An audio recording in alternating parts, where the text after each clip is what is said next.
What exactly is vaginismus? A sudden tightness or spasm of the vaginal canal is typically called vaginismus. Vagina generally is an open space, and vagina itself is a smooth muscle.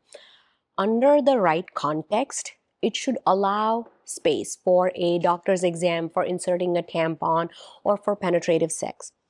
But in some conditions, the muscles around the vagina become tight, or the vaginal tissue itself becomes painful or is irritated, which makes it so that the body fights any vaginal penetration with a muscle guarding response, which closes the opening, right? And it seems sudden, it seems unintentional, meaning sometimes you are desiring that activity. You want to put a tampon in, or you want to have penetrative sex with your partner, but your body just doesn't cooperate, which is what makes it feel like it is involuntary, meaning something that you can't control.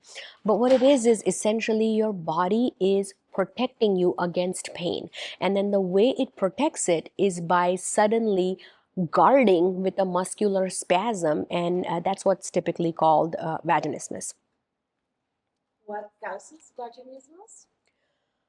The causes of vaginismus, there are many. Vaginismus is essentially a symptom and not a diagnosis. Vaginismus is when your body is fighting with muscle spasm in response to pain or fear. So it can happen if there is any reason to cause pain or fear. So typically we look at medical reasons and psychological reasons and cultural or social reasons. And here's how it goes.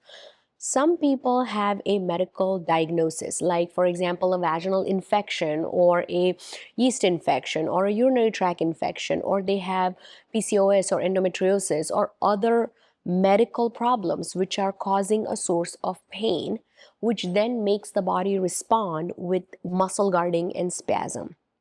For some people, it is partially emotional or psychological, meaning they're scared, they're afraid, they have anxiety, they've had history of trauma, they've had history of assault, or they have had other emotional challenges, which is making their body show those struggles in the form of closing down, right? So vaginismus has physical reasons, and sometimes it can have emotional reasons, and sometimes it's combined and it's together. So there are multiple causes or reasons of vaginismus, and it requires a deep understanding of that patient's history, that patient's life, their experiences, their medical review by a doctor to kind of figure out what might be happening for an individual in front of us.